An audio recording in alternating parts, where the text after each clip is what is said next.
we have been pushing our folks to vote early. President Trump has been pushing our folks to vote early. We're seeing the returns come in strong. And look, I think our people are really excited to get out and vote for him. They want to do it, sort of immediately. Look, some people still want to vote on election day, and that's okay. But we're seeing a lot of enthusiasm. And in early voting is where the rubber starts to meet the road. Everyone can express equal enthusiasm to vote for their candidate in polls and all of these sorts of things. But right now, we're in what I call the real world test. And in the real world right now, Republicans are showing all of the signs of wanting to get out and vote for President Trump and vote for their candidates. And the rubber meeting the road for the Democrats looks like they might not be as enthusiastic about supporting her. So you either believe that they're going to turn this all around and they're going to do something that they normally don't do, which is perform well on the back end and somehow beat us, or this might be trending towards not a great night for her.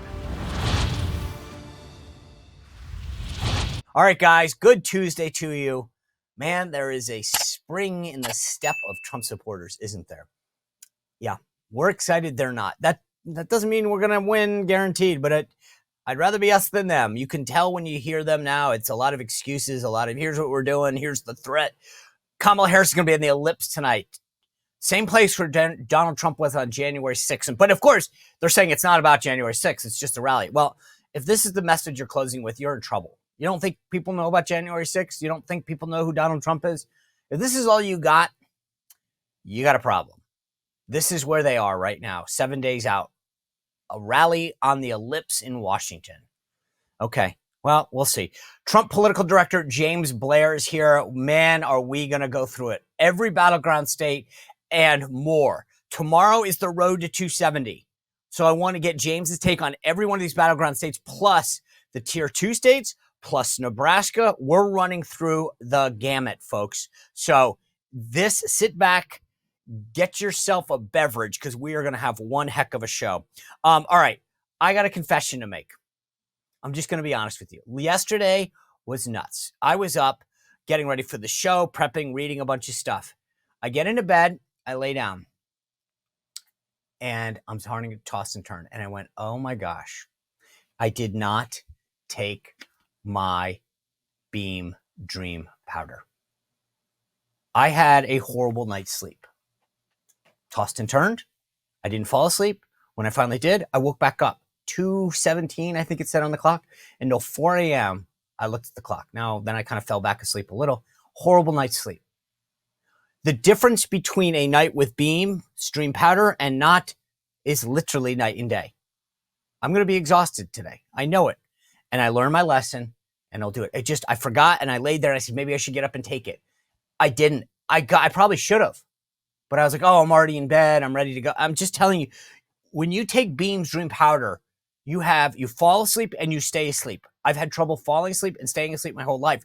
This works. I don't know why I didn't get up and do it. But if you don't want to suffer like I did last night, and I will not make the same mistake again, go to shopbeam.com/Spicer and you can save 40% off. The flavors are amazing. I've got this. I go back and forth between the brownie flavor and the coconut cinnamon one. It depends on what you like. Your call, but they're both amazing. And they've got magnesium, melatonin, reishi, apigenin, all of the stuff that's natural, right? This isn't a drug. You fall asleep, stay asleep, and wake up like boom. Not this morning. I was groggy because I didn't take it. So don't be like me. Shopbeam.com/Spicer for 40% off and enjoy the good night's sleep. All right. I've told you this before. We have a great election night plan. We're going to do this show, and then we will be going live from our live location studio headquarters. It's going to look amazing. We've got great guests coming up. We're going to be talking with Megyn Kelly. We have so much planned for election night. If you want the insight to know what's happening, when it's happening, and get the inside scoop, because I'll be texting with the Trump team, this is the place to be. Subscribe, hit the notification button. If you want, my free newsletter comes out today and Fridays, twice a week, SeanSpicer.com. Sign up. You're more than welcome to be a VIP to get some of the inside stuff, but just sign up so you know what's going on so that I can send out charts and graphs and insight. A lot of stuff happening, by the way. Pennsylvania, we're going to talk about this with James Blair, the political director, coming up. Great new early vote stats coming up. Great new polls. Trump, Michigan up 1. That Alyssa Slotkin, Mike Rogers race there in Michigan tied. Pennsylvania up 1. Bob Casey and Dave McCormick tied. I told you that thing was moving. Wisconsin, Trump 1 per USA Today. Texas, by the way, Trump up 10. Ted Cruz up 5. That's all great news. Kansas, by the way, if you're from Kansas, up 7 there. I want to show you the closing out of the Trump campaign, though. This is big. Take a look at this. Kamala backed Biden on everything. She was the deciding vote for his disastrous economic agenda. They raised taxes on the middle class, and prices soared. Kamala was in charge of his open border policies, giving welfare to illegals while Americans struggle, and their weakness invited wars. Now Kamala wants to double down on failure. It's time to turn the page on Joe and Kamala's failed agenda. President Trump fights for you. His strength kept us safe. Trump cut taxes for families. Prices were lower and the border secure. Now, President Trump can do it again. And we are going to launch a new golden age of American success for the citizens of every race, religion, color, and creed. Remember, Kamala broke it. President Trump will fix it. I'm Donald J. Trump, and I approve this message. What an ad. What an ad, guys. That is a closing argument that sells. Like, Kamala can go hang out on the ellipse all she wants. That is a closing argument.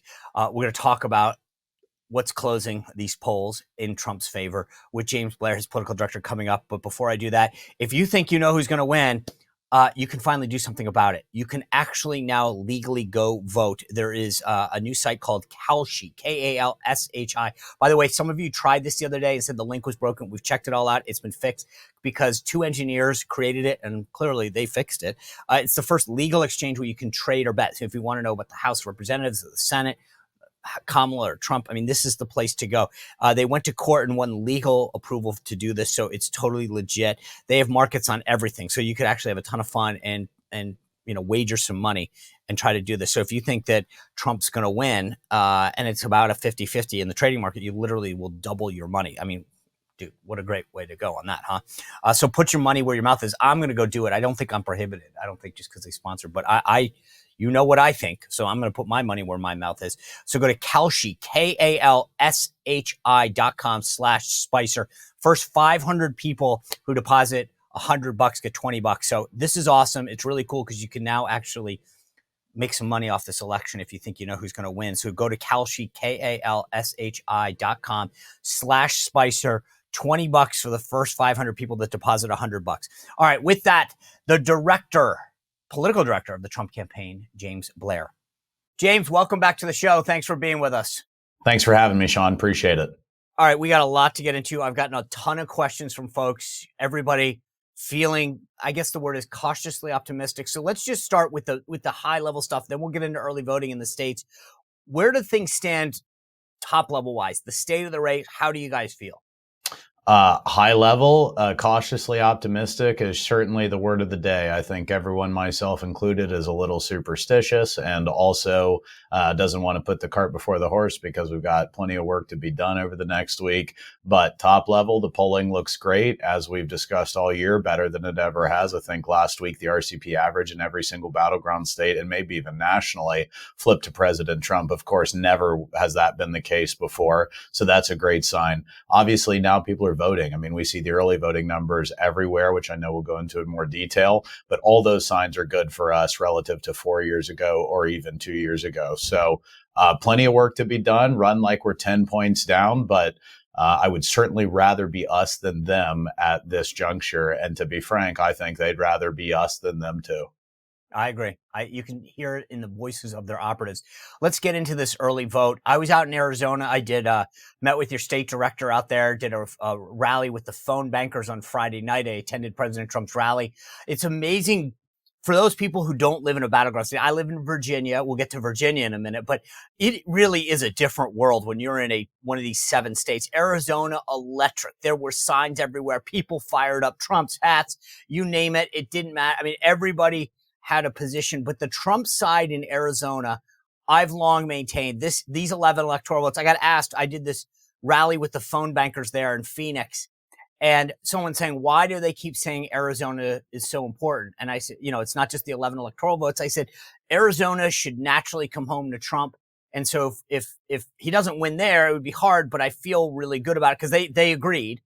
Where do you guys think Arizona stands in terms of the early vote and overall?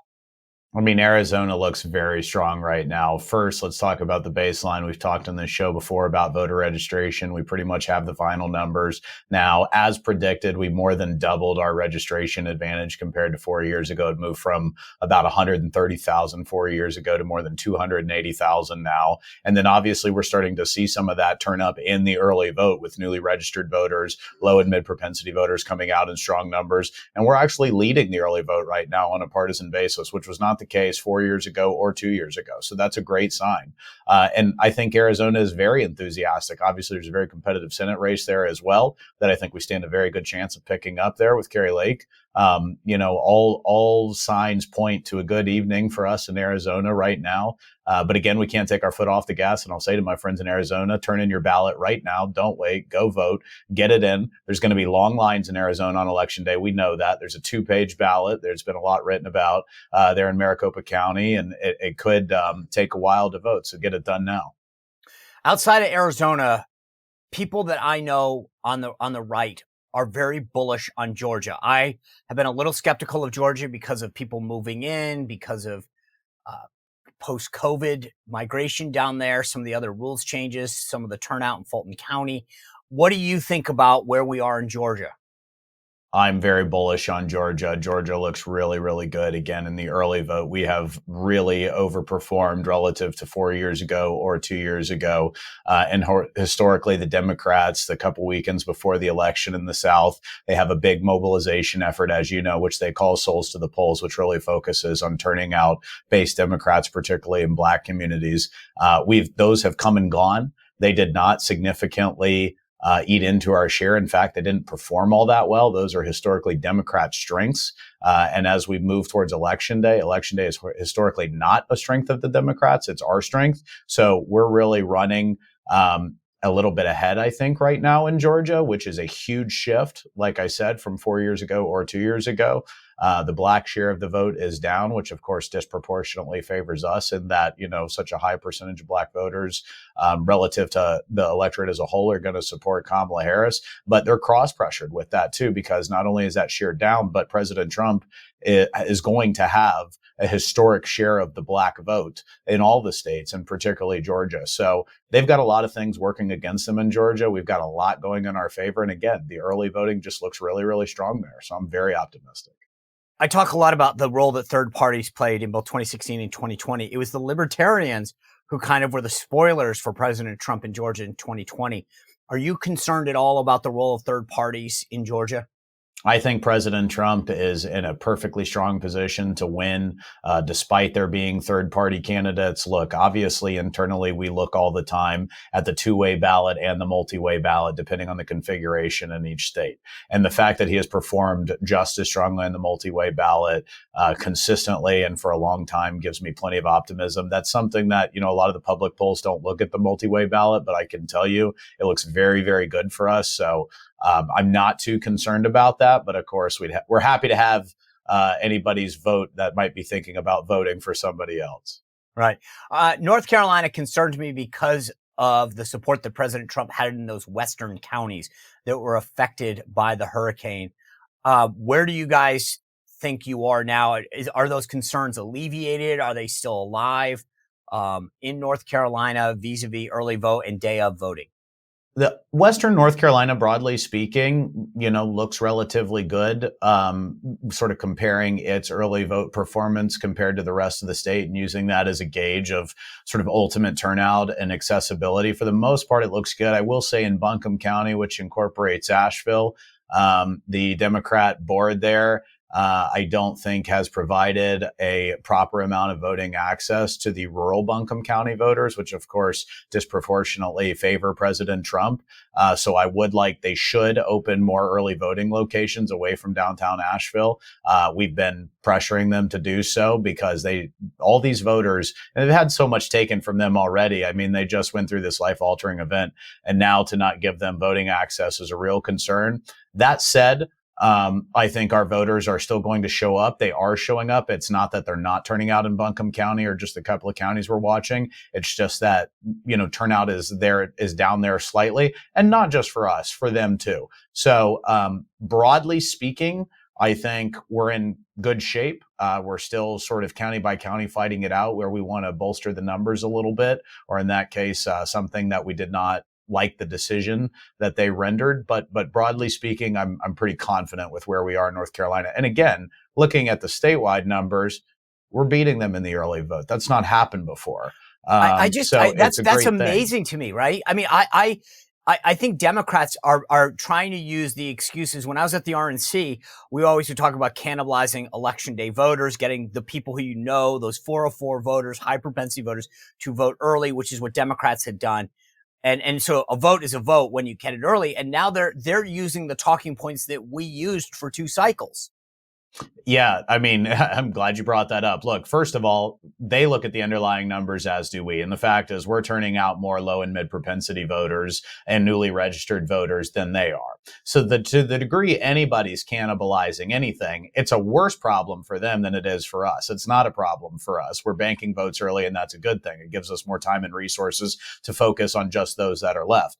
That said, we're still outperforming them with the newly registered voters, which we have more of, and with the low and mid propensity voters. And I will say this because I was reading it recently, and I'm not, denigrating the Mitt Romney campaign here. I'm just stating a fact as a parallel. All throughout Obama doing very well in early voting back in 2012, 12 years ago, there's a lot of commentary from the other side, from the Romney campaign, that, well, they're just cannibalizing the election day vote.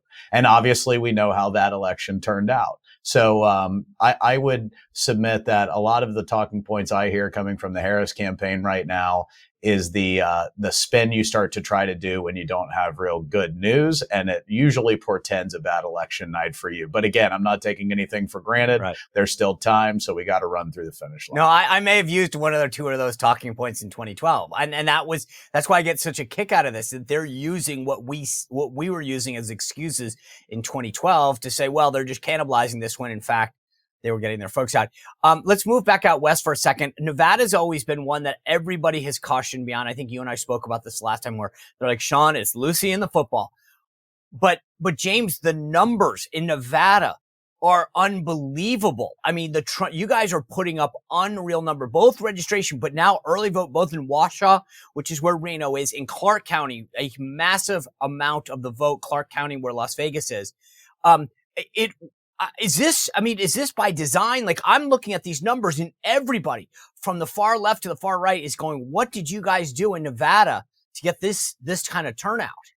Of course it's by design. And look, I mean, Nevada is, what you're seeing there is, again, that the electorate has compressed, in our direction in terms of partisan registration share, which we talked about, again, and I'll reemphasize it because it's such a great number. There's 87,000 more Democrats than Republicans in Arizona 4 years ago. Today, that number's down to, I have it in front of me here, I think about 11,000.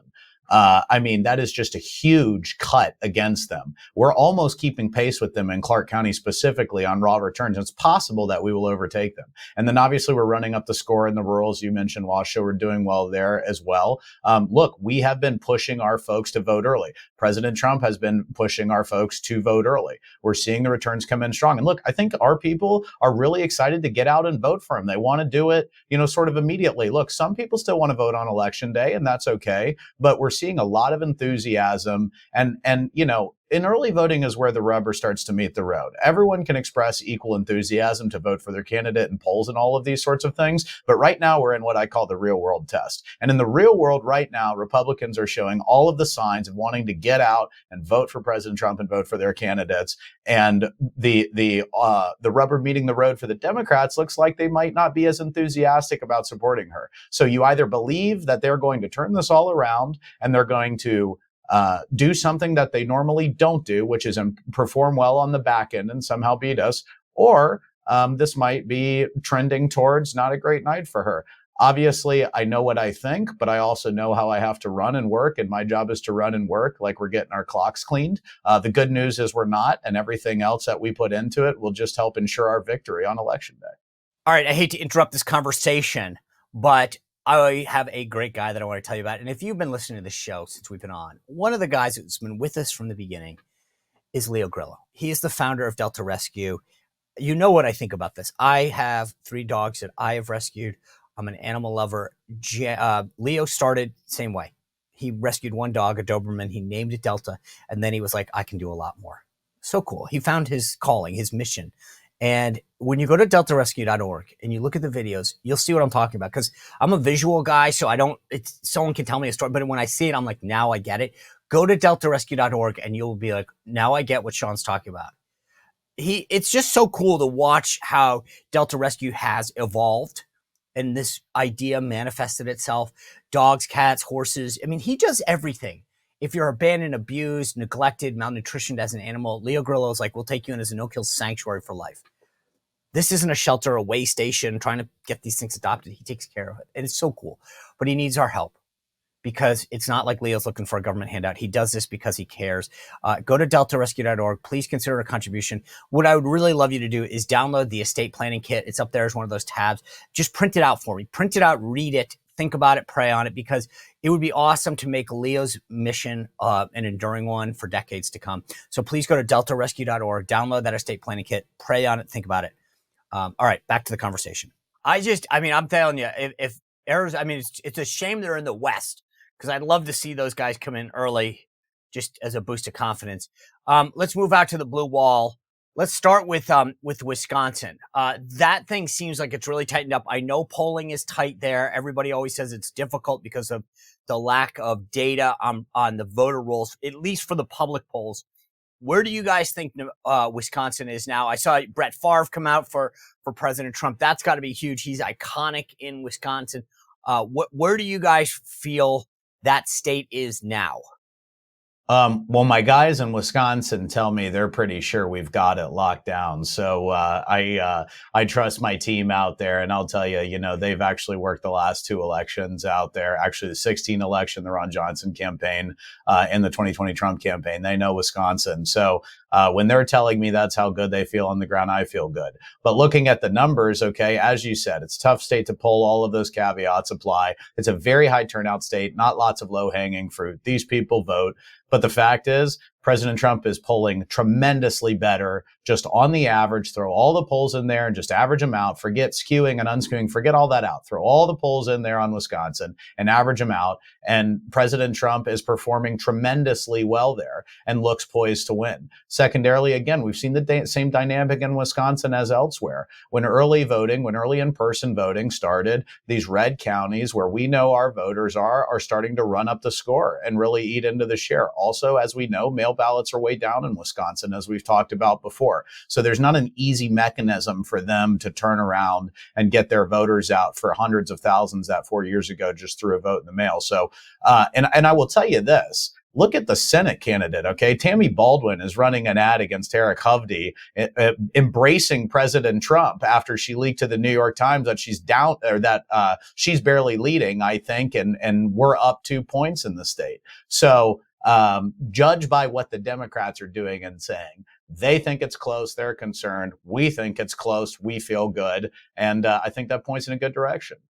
Yeah. And well, let's move over to Michigan, and I'll start with this. You mentioned the ad that Tammy Baldwin is running in Wisconsin, where she's embracing President Trump. But it's not just Tammy Baldwin. You've got John Tester in Montana. Okay, that's a given. President Trump, massively popular in Montana. But every one of these blue wall states, you've got Tammy Baldwin in Wisconsin, as you mentioned. You've got Alyssa Slotkin in Michigan, and Dave and Bob Casey in Pennsylvania. All the Democrats running ads. And here's the thing, James, for people who maybe aren't that familiar, you don't run an ad with your opponent, the opposite party for president, unless you feel pretty confident that they are leading by a decent margin, right? That's what I think. And so as we talk about Michigan, this to me makes me wonder, Alyssa Slotkin is in the same boat, the Democratic nominee for Senate there, as Tammy Baldwin. She's sounding the alarm. Hey guys, Trump's doing really well in Michigan. 100%. She was one of the first Senate candidates to start sounding the alarm on it, frankly. And I think Mike Rogers is in a strong spot there and is running a good campaign against her. Look, President Trump is doing well in Michigan for all the reasons we know, and a lot of that is solidifying. Okay, we've talked about the Arab vote before. You saw many Arab community leaders and Muslim community leaders come on stage and endorse President Trump. Good afternoon, Michiganders. As the president said, we just had a positive meeting with President Trump. We as Muslims stand with President Trump because he promises peace. He promises peace, not war. You've seen us, continue to make inroads in that community. We know we are going to perform better with the black share of the electorate than we ever have before. That's a pressure against them. We know that we're doing better with the union households, okay? And in fact, I got a call just last week. It's so funny because some stuff doesn't pick up in the news, but the fact is voters are voting on this stuff. They know what's going on. I got a call just last week, but I think it's the River Rouge plant is about to lay off a couple thousand workers that work on the Lightning. They're waiting until December 1st. Surprise, surprise. But they've had to provide notice to all these workers. Now, who do you think those guys are voting for? You know why they're getting laid off? Because of the electric car mandate that the Biden-Harris administration has put into place and is defending. That's why we're doing well with union households and the auto industry households. People know this. And then you look at just generally the working class or the rural voter in Michigan, they're really coming out strongly for President Trump. So, Michigan is kind of a diverse state where you got to work population by population and geography by geography, as are all states, but particularly so. And we've got a lot of good news across the board there. Again, I'll also say in Michigan, more than half of the new voter registrations since 2020 have come from counties Trump won. They don't register by party in Michigan, so you can't, give that metric. But just looking at the communities where they're coming from, they lean Republican. And again, I'll talk about in-person early voting in Michigan. The first, this past Saturday was the first day of statewide in-person early voting in Michigan. It's never been done before other than the primaries of this year. This is a result of a 2022 constitutional amendment that required 9 days of in-person early voting statewide. Detroit started a week before. Not a lot of action. Not many people have voted. This weekend, it went gangbusters. We think we won the first couple of days of early voting by very strong double digits. I won't say exactly how much, but it is very, very clear that our people came out. We hugely ate into their share. That results from mail ballots. Again, mail ballots are down by about 25%. So lots of good news in Michigan. I'm very, very optimistic about winning Michigan. Yeah, I think for all the aforementioned reasons, right? That union vote, I think young black men, I think the Arab vote in Michigan where there's a huge population, those are all working against Kamala and for President Trump. His proposal to not tax American-owned car purchases, massively popular. It's got to be there. And obviously, you mentioned that that electric vehicle mandate from the Biden campaign. Everyone tells me that Michigan's going to be the toughest. And I actually think that President Trump has the perfect wheelhouse of issues in Michigan among all the states. Now, maybe I'm wrong, but I just think if you were going to go campaign in Michigan from the jump, he's got the perfect set to reach the key demographics that you need to win there. I think you're spot on that. And by the way, I think Alyssa Slotkin, I don't know if she still is, but a few weeks ago, she was running an ad saying, I don't drive an electric car, I promise. So, back to the beginning of this question, we know where she stands and we know that she sees issues there. But the fact is, listen, these guys work in the plants for a living. They know what's going on. They know why they're getting crushed, and no amount of advertising is going to change that. So, obviously, the big prize on election night is Pennsylvania, 19 electoral votes. Both sides seem to be spending a boatload of cash there. Here's an interesting stat that I came across this morning that says the percentage of voters in Allegheny County, PA. This is out west. This was actually the big county, the Democrats. There's always talk about Philly, but it's been Western PA last cycle that really delivered for Joe Biden. It says the percentage of voters in Allegheny who voted only on election day prior to 2024, Republicans 72%, Democrats 33%, Independents 55% of them. And then they talk about the cannibalization factor of how many of those groups voted early. Republicans, of those election day voters, only 8.9% voted early, meaning all of this early vote that we're seeing isn't cannibalization, at least in Allegheny County. These are new voters. These are low propensity voters. This has got to make you guys really excited. 100%. I mean, again, I love to start at the top with voter registration because I will beat this drum. They're eventually going to admit that we were right about this. There's been a lot of spin that voter registration doesn't matter that much. Look, 4 years ago, there was 685,000 more registered Democrats than Republicans in the state of Pennsylvania on the rolls. Okay, that's been cut down to 281,000 more. Okay, I mean, that is a massive slash against them. And that's continued all through the month of October until the deadline on the 21st. We just got a data dump on that yesterday, and we continue to hugely eat into their share. Those people are new voters that are affirmatively taking an action to join the electorate, to vote for President Trump because they want to be part of this. And that's being reflected in the early vote numbers. You're seeing it not just in Allegheny County, but you're seeing it across the state. And again, this state has shifted just on the registered electorate alone 3 to 4 points to the right since 4 years ago. And now they're coming out. And again, as I say, we can measure what we can measure right now. What we can measure is people are voting. We know we're running 20 plus points ahead of where we were at the same time 4 years ago or 2 years ago on our partisan share of the returns. We know we're turning out more low mid propensity voters than theirs. And in that, and I include newly registered, and we have more newly registered than they do to work with. And we have more mid and high left. So look, I think they got real problems in Pennsylvania. I think we are, once again, absolutely headed on the right trajectory there. I don't want to take anything for granted. Plenty of work to be done. Today's the last day of early in-person voting in Pennsylvania. I expect to win that big, and then it'll all kind of shut down other than mail ballots until next Tuesday. But everyone should feel very, very good about the state of affairs in Pennsylvania. And as you said, it's really the whole ball game. It's for all the marbles. And so we'll get some more analysis in Pennsylvania after today, right? That will tell us definitively, or at least based on the data, where we stand in Pennsylvania on that early vote. Yes, absolutely. And look, I mean, I will reserve the exact number, but I can project it's going to say that we are more than 20 points better in our share of the votes cast at this point than we were at the same time 4 or 2 years ago. That has a huge impact going into Election Day on where we stand. Our margin to make up is much lower. We had a 1 million plus vote deficit 4 years ago going into Election Day. That's not happening this year. Not even close. Do you think part of Pennsylvania, and I know this is a tough question but I question how much, I think the one place they should have used Biden is Pennsylvania. I've had a lot of people talk about him being the third senator. He's Scranton Joe. And the Kamala Harris campaign, I get why they want to distance themselves from Joe Biden. I get it. But the one place you might have used him is Pennsylvania.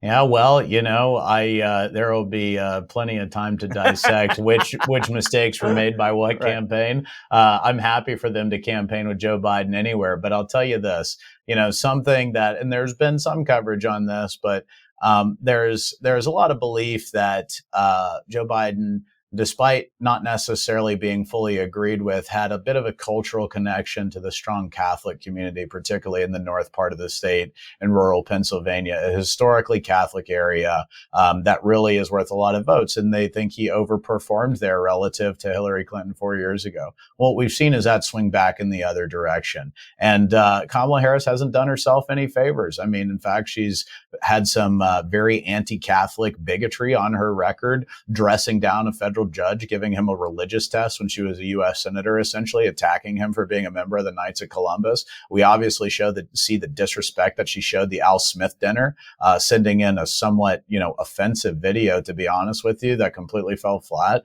So I think that's a real problem for her in Pennsylvania. There's many other reasons too, but I just think it's worth pointing out that it's been pretty well documented that Biden still had some sort of cultural connection to areas of Pennsylvania along his ethnic and religious lines. And not only does she lack that, in fact, that community thinks she's hostile towards them. And that's a real problem for her.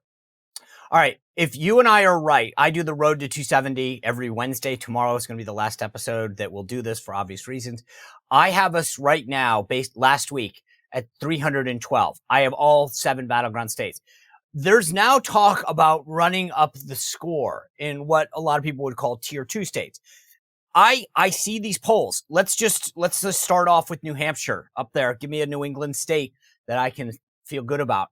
4 electoral votes at stake. Donald Trump up in the latest public poll by 0.04 we had the polls author, I guess you would say, or sponsor on the morning meeting with Mark Halperin and Dan Turntine, and it's working men and women. There was a blip. I don't know if this was a mistake or not that you guys were going to go to New Hampshire, popped out on Saturday potentially. Where is New Hampshire in your lexicon? Are you guys looking at that state to expand the map? Well, I can tell you we recently mobilized more resources there, and I won't say what specifically, but we do think there's a shot at New Hampshire. Obviously, we're very focused on the main 7 because there's more than enough electoral votes there, and you don't want to get spread too thin. But I've said this publicly a few weeks ago. You could see a surprise. You could see a state like New Hampshire, Virginia, Minnesota, even New Mexico come into play on election night, particularly as President Trump closes strongly, and particularly as we build up this enthusiasm and this momentum at the end with the early vote and all of that, because I do believe that ultimately impacts election day as well. And in New Hampshire, look, there's very little mail ballots because you have to have an excuse to get one. You have to basically be gone. There's no early voting. It comes down to intensity and turnout on election day. And we know those things historically favor us. And if you go back to 2016, New Hampshire was only a 3,000 vote state with the multi-way ballot. So I think there's definitely a chance that New Hampshire's in play. I think there's a chance that Virginia's in play. Will he go? I mean, what was it? Is he actually going to go to New Hampshire on Saturday? Yeah, I think that is still being finalized one way or another. We're obviously looking at the final movements.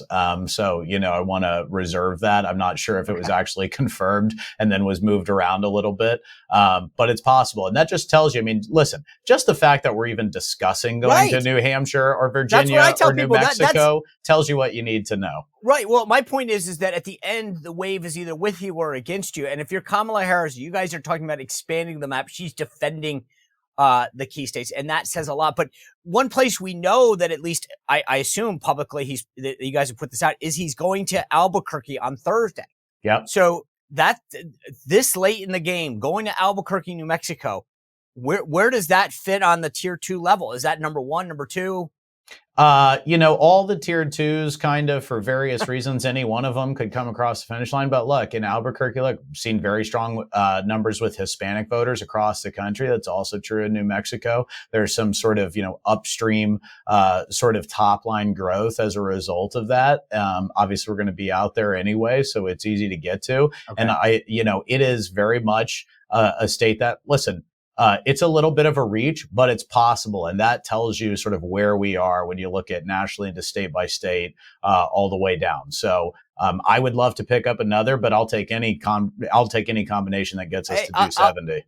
I'll take it too, James. I tell the listeners all the time, I was the last elector to vote for a Republican in Virginia in 2004. You got a brand new poll out in Virginia statewide today showing you down 2 in Virginia. Please tell me that you'll come to Virginia, put it over the top, because I think it's ripe for the picking here.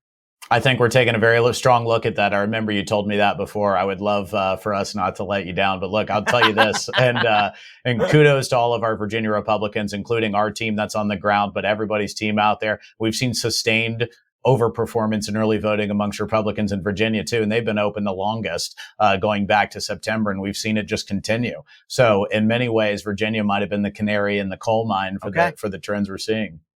The one state when Ronald Reagan had that massive, massive win over Walter Mondale, 1984, the only state he carried was Minnesota. He also carried DC, obviously not a state, but I think it would be hugely embarrassing to Tim Walz if you could just take Minnesota. So give the folks, the Gophers out there, some sense of hope that they should keep working and that we can pull out Minnesota. So I think I saw a poll yesterday, 1,500 likely voters or something, that it was a 2-point race. I can't remember the exact number, but it's roughly a 2-point race. Again, same thing that you're seeing, closing very strongly in President Trump's direction. I would love to pick off Minnesota. My father actually is from Minnesota, grew up there. I still got family there. They don't like Governor Tim Walz, and they would love to send a message to him. So look, I think there's a strong chance. I'm not sure if we'll get there or not. Like I said, it's still being worked out, but I think it's very much in play. God, how embarrassing would that be if you can't carry? Everyone is going to wake up on November 6th and go, Josh Shapiro. That guy's stock is going to go through the roof. Waltz, what a disaster. I get when I do the road to 260 to 270, God, hopefully not 260, only for her. I get pinged a lot about of people who wonder what happens if it's a tie and how important Nebraska's 2nd congressional district. I talked to a lot of people on the ground there. They worry about Don Bacon, that congressman from the Omaha area, Republican, saying, hey, it's a tight race for him. And he's well known, well liked. I mean, not that President Trump isn't, but it's just, I mean, this is a local guy. There doesn't seem to be a lot of hope in Nebraska 2nd, does there? Look, the demographics have been shifting in Omaha for a while, which is really what drives that vote there in a way that's not particularly favorable to Republicans, not, so much President Trump, but just Republicans as a whole, many more partisan Democrats with sort of the demographic shifts there. So, look, we've had a ground operation there. We're pushing. We hope Congressman Bacon gets across the finish line for sure. And he's run a strong campaign. He's well known there for sure. They've spent a lot of money in Nebraska. They've spent a lot of money on television in Omaha trying to shore things up. But again, sometimes there's demographic realities. And I think that's just sort of the story of Omaha. So I wouldn't rule it out, but it's not one I would rely on for victory either. The last time you were on, I asked you about the role of third parties doing their job. You said, hey, we're doing a great job, but I'm keeping track of some of them. We're keeping them accountable. What's your level of confidence now? I think they've done a really good job writ large. I mean, to be honest with you, I think the story that will come out of this election that's more important than anything on, third party groups and ground game will be just the fact that we've had a unified effort that has all rowed in the same direction. There's, various interest groups with various donors with various theses of the case or what's important in these sorts of things. And we've been able to go to everybody and say, hey, just listen to us, get in the boat and row together. Don't work against each other intentionally or unintentionally. Let's all just row in the same direction, maximize our chances of victory. And I think the result of that has been the most unified, most organized effort on the right that has ever existed to mobilize and get out the vote. So after the election, we can talk about, where we'd like to improve some things going into the midterms. But look, broadly speaking, I'm grateful for most of the groups out there who have said, hey, we'll get in the boat and row together. There's no egos here. We're all just trying to help President Trump win and help Republicans win. And I think being unified is a real strength for us. One way that I knew that President Trump and you guys were really on the ascent is you see these rulings go against him right now. The Democrats are throwing out the kitchen sink. In Nevada, they're now saying that they're going to allow ballots to come in 3 days late, even without a postmark. Is that kind of activity? We saw this in 2020, the Democrats changing the rules, trying to make it easier for their guys to get it. Are you worried at all about some of these rulings? Yeah, I mean, obviously they're throwing things at the wall last minute. Look, in Pennsylvania, for the last 2 or 3 days, we've been getting reports that people are getting kicked out of line at the early vote, even though it's open, or changing the hours once they get there. They advertised 4 hours in a Bucks County office. People show up, they're in line after an hour and a half. They come out and say, we're shutting it down, get out of line, just come back. They see that because we're crushing them in the early in-person vote. I think you see little games being played, but broadly speaking, it's nothing like 2020. That ruling in Nevada is no good. I believe we'll appeal it. Obviously, short time frame, and we'll see what happens. But I do think all of that's indicative of them pulling out all the stops. But look, the answer to all of this, we've got a great poll worker system. We recruited tens of thousands of poll workers and got them into the official side. We've got hundreds of thousands of poll watchers. We've been very aggressive and successful on litigation offensively. We'll be the same defensively if we need to be. But the biggest answer to all of this is too big to rig. Everyone needs to get out and vote. And that's what we're seeing in the early vote. That's the good news. And that's what we need to really be focused on while doing hand-to-hand combat on these legal issues as they arise. Yeah, you said that the Justice Department is going after Glenn Youngkin, telling him he has to put the 1,600 people who said they weren't citizens back on the voter rolls. That tells you crazy how concerned they are about. All right. James, you've been very generous with your time at a critical point. I want to ask you to do one thing. If you're watching this show right now and you've got a friend, a colleague, a family member who hasn't voted yet, speak to them right now and give us your elevator speech as to what they should say to undecided voters who haven't cast a ballot yet.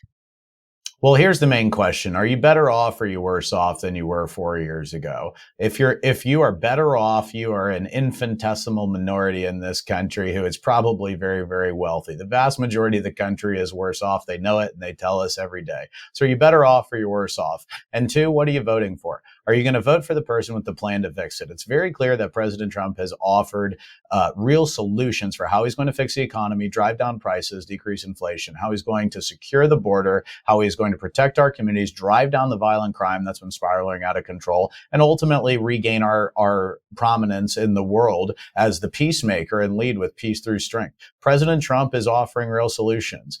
Kamala Harris is offering 4 more years of the same. She's been asked repeatedly, what would you do different than Biden? Nothing. Nothing comes to mind. Absolutely nothing. So look, if you don't like the way the last 4 years have gone economically, at the border or otherwise, then there's no question you've got to vote for President Trump. And ultimately, this election is going to be close. So your voice really matters. It's going to be tens of thousands of voters in various states in this country that change the election. But even if you're not in a battleground state, go out and vote anyway. Make your voice heard and give a popular mandate to President Trump so he has the reinforcement he needs to put this country back on the right track and do what we all agree, what the majority of this country agrees is the common sense thing to do. I agree. Get out there no matter where you live. Let's give President Trump the mandate he needs to enact America First policies. James Blair, you have been so unbelievably generous with your time. This is why the audience loves you, though. Always a great episode when you appear. I appreciate it. God bless you. Good luck to you guys. And I want you to come back and take a victory lap sometime in the next couple of weeks before you get a well-deserved vacation after the election. So thank you. Thanks, Sean. From your mouth to God's ears. Thank you much. You bet. All right. Thanks for watching. Tomorrow, as I mentioned, a great discussion coming up your way. And election night, you want to hit that notification button now because you're not going to want to miss an amazing election night here all night long. We're going to bring you the greatest insights. Sign up for my Substack newsletter, SeanSpicer.com. We'll see you back here tomorrow. Well, if you enjoyed this content, make sure to like this video, subscribe, and click the notification bell to get more.